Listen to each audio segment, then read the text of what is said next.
আজকে মেয়েদের জন্মদিন, তাই মিক্সিতে মশলাগুলো করে নিচ্ছে। এই দেখো, সর্ষেটা আমি পেস্ট করে রাখলাম, সুন্দর করে পেস্ট করে নিয়েছি। আর এই যে এখানে মটন হবে, এই জন্য মটনের জন্য আমি মশলাটা পেস্ট করে নিচ্ছি।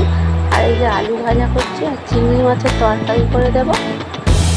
এই যে চিংড়ি মাছগুলো ভেজে নিচ্ছি, হালকা করে ভেজে নিয়ে তুলে নেবো।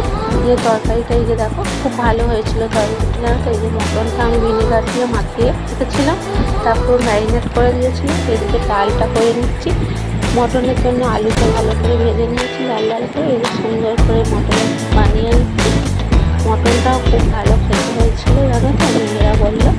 এই যে আমি এবার পাতটা সাজিয়ে দেবো ওদের, সুন্দর করে পাতটা সাজিয়ে দিয়েছি। এই দেখো, আর সন্ধ্যেবেলা কেক কাটা ছিল, কেকটাও কেটে নিল, সবাইকে প্লেটে সার্ভ করে দেওয়া হলো।